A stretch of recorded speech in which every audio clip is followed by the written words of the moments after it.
নমস্কার বন্ধুরা, আজকে নিয়ে চলে এসেছি আপনাদের সঙ্গে নতুন একটি রেসিপি। আজকে বানাবো পমফ্রেট ভাজা। চলুন দেখে নিই পমফ্রেট ভাজা কীভাবে বানায়। মাছগুলো কেটে পরিষ্কার করে রেখেছিলাম। এবার মাছগুলোতে দিয়ে দিচ্ছি স্বাদমতো নুন। এবার দিয়ে দিচ্ছি লাল লঙ্কার গুঁড়ো,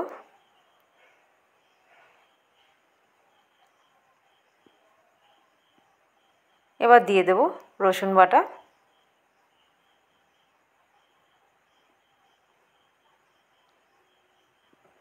দিয়ে দেবো আদা বাটা।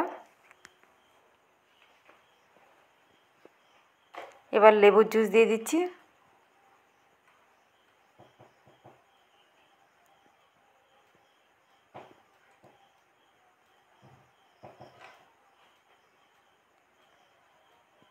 এবার ভালো করে হাত দিয়ে মাছটাকে মাখিয়ে নেব। দু পিঠ খুব ভালোভাবে মাখাবো।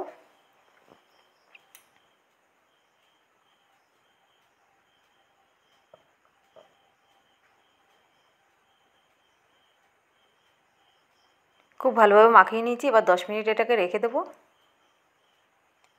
এবার আলাদা একটা প্লেটের মধ্যে একটা ব্যাটার বানাবো।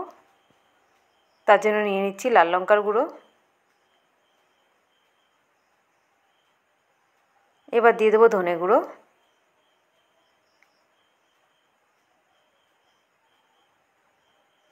দিয়ে দেবো গরম মশলা গুঁড়ো, দিয়ে দেবো জিরে গুঁড়ো,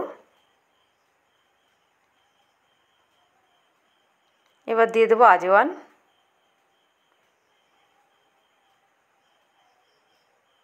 দিয়ে দেবো স্বাদ মতো একটু নুন। মাছ মাখানোর সময় নুন দিয়েছিলাম, তার জন্য এখানে বুঝে নুন দেবেন। এবার দিয়ে দেবো রসুন বাটা,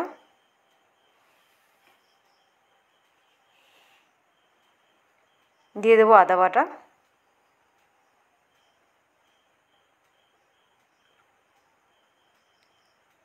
এবার দিয়ে দেবো টক দই। এখানে আমি 2 চামচ টক দই দিলাম।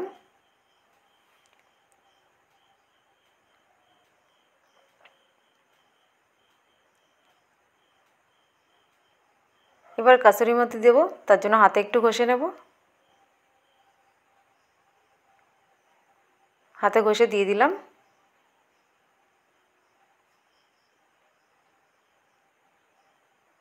এবার দিয়ে দেবো ময়দা,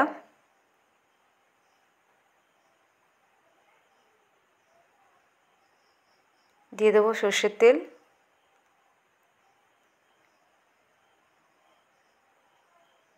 সব মশলা দেওয়া হয়ে গেছে। এবার এটাকে ভালোভাবে মিলিয়ে নেব।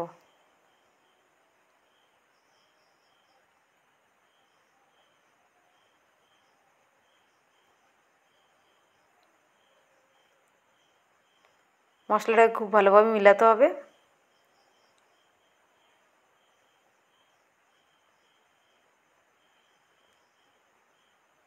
আপনারা যদি চান এটাকে তন্দুরি স্টাইলেও বানাতে পারেন, কিন্তু সবার বাড়িতে তো তন্দুরি নাই, তাই এটা আমি তাওয়ায় ভেজে দেখাচ্ছি।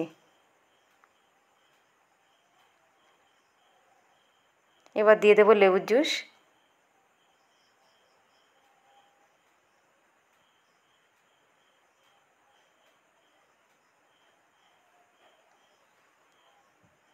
লেবুর জুস দিয়ে আবার মশলাটাকে ভালোভাবে মিলাবো।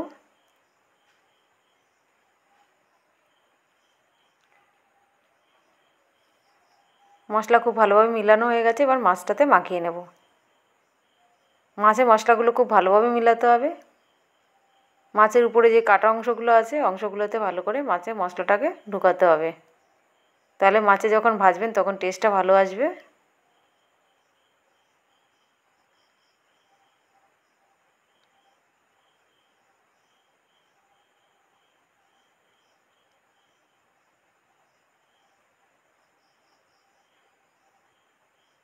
দু পিঠ খুব ভালোভাবে মশলা মাখিয়ে নিয়েছি। একইভাবে দ্বিতীয় মাছটাকেও মাখিয়ে নেব।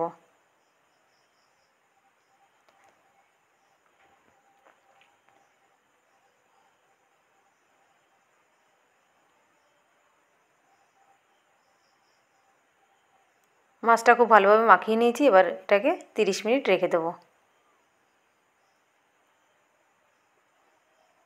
30 মিনিট পরে চলে এসেছি।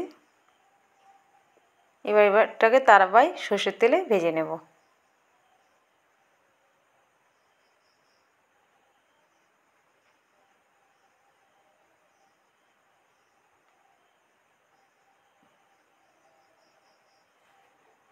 মাছটা যখন ভাজবো তখন গ্যাসের ফ্লেমটা একদম লো করে দেবো। হাই ফ্লেমে ভাজলে মাছটা পুড়ে যাবে, মাছটা পাকবে না ভালো।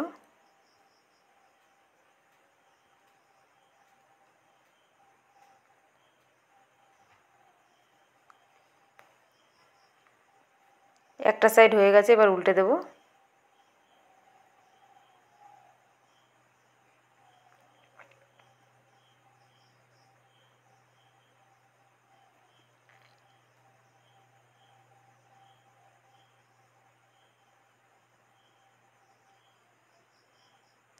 এভাবে এপিট এপিট করে মাছটাকে ভালোভাবে ভেজে নেব।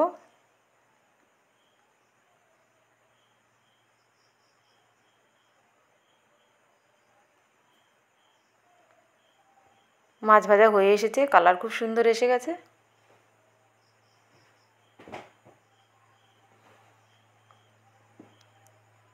আমাদের পমফ্রেট ভাজা রেডি হয়ে গেছে, এবার নামিয়ে নিচ্ছি।